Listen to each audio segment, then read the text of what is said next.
تو آج بہت سارے مسلمان اس میں بھی مبتلا ہیں۔ داڑھیوں کا مذاق اڑانا، لڑکیوں کا برقعے والی کا مذاق اڑانا، برقعے کا مذاق اڑانا، مختلف نام رکھ دینا، نقاب کا مذاق اڑانا، کوئی نماز پڑھتی ہے، کوئی گناہ نہیں کرتی، لڑکوں سے فرینڈ شپ نہیں کرتی ہے، اس لڑکی کا مذاق اڑانا، ایسے کوئی گناہ میں تعاون نہیں کرتا تو لڑکے اس کو برا بھلا کہتے ہیں، تم تو لڑکی ہونے چاہیے تھے، گھر میں جا کر بیٹھو۔ یہ شریعت کا مذاق اڑانا ہی ہے۔ اور ایسے جوکس بنا لینا جو اللہ کے بارے میں، فرشتوں کے بارے میں، عذاب کے بارے میں، عذاب قبر، منکر نکیر کے بارے میں، اور ان پہ ہنسی مذاق ٹھٹا کرنا، یہ اللہ کی آیات کا مذاق اڑانے کے ہی مترادف ہوتا ہے۔ اسی لیے جو اللہ کے عذاب کا مذاق اڑائے، اللہ کا، ملائکہ کا، فرشتوں کا، کسی رسول کا، ایسے گندے جوک بنائے، فقہا کے حکم کے مطابق وہ دائرہ اسلام سے خارج ہو جاتا ہے۔ اور بہت سے لوگوں کو میں نے دیکھا ہے کہ وہ اسلام سے اپنے دل میں بغض اور نفرت رکھے ہوئے ہیں، حالانکہ مسلمان ہیں۔ ان داڑھی کا ذکر کرو، نفرت پیدا ہو جاتی ہے، انہیں نماز کا کہو، دل تنگ ہونا شروع ہو جاتا ہے، روزے بھی نہیں رکھتے، ہٹے کٹے کھا رہے ہیں گھر کے اندر، پورا گھر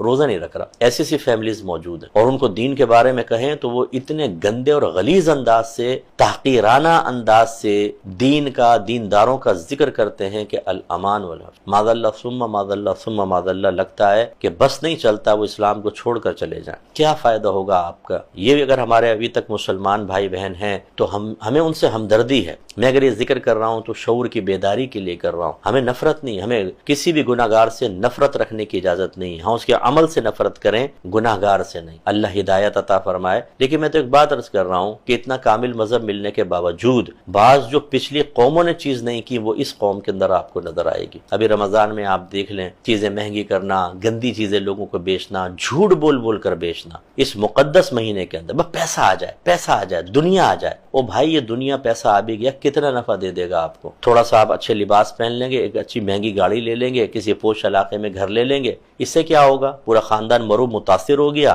آپ قول اور سیدھی کر کے نکل گئے، اس کے بعد موت کا جھٹکا پڑا، کپڑے اتار دیے گئے، اٹھا کے تخت پہ پھینکا، آپ کو غسل دیا گیا، کفن پہنایا، جنازہ ہوا، قبر میں دفنایا اور نکل لیے۔ کہاں گئی آپ کی دنیا جس کے لیے آپ خوار ہو گئے تھے، پاگلوں کی طرح دنیا کے پیچھے بھاگے تھے؟ کہاں گئی وہ دنیا بتائیں؟ اب اکیلے پڑے ہوں گے قبر کے اندر، پھر پچھتا رہے ہوں گے، پھر کہہ رہے ہوں گے کاش مجھے موقع مل جائے، میں جا کر لوگوں کو بتاؤں کہ بھائی بہت برا انجام ہوتا ہے، اب ایسا نہ کرو۔ کیوں؟ سمجھانے والے پہلے دنیا میں آپ کو نہیں تھے؟ آپ تو بڑے غصے ہو گئے تھے، پچھلی قوموں، کافر قوموں کے طریقوں پر آپ چلے، مسلمانوں کے طریقے پہ تو نہیں چلے تھے۔ اس لیے ہمارے بھائی بہن درس حاصل کریں، اپنے مذہب کو اہمیت دیں، آخرت کو اہمیت دیں، قرآن و حدیث کو اہمیت دیں، ورنہ آپ کا نام لینے والا کوئی نہیں ہوگا۔ اور میں تو اکثر کہتا ہوں، ایسے جو لوگ جو سرکشی کرتے ہیں، آپ موت کی تمنا کر کے بتائیں، ذرا دعا کریں اللہ تعالیٰ مجھے موت دے دے، آج ہی رات موت دے دے۔ کبھی بھی نہیں کریں گے۔ دنیا سے اتنا پیار اور محبت اور آخرت کا اب خوف پیدا ہوتا ہے کہ اگر میں مر جاؤں گا میرا انجام بڑا برا ہوگا۔ تو ضروری نہیں ہے، خیر میں مایوس نہیں کر رہا ہوں آپ کو کہ آپ کا انجام برا ہی ہو، لیکن بہرحال جو ظاہر شرع ہے اس کا آپ اگر مذاق اڑاتے ہیں،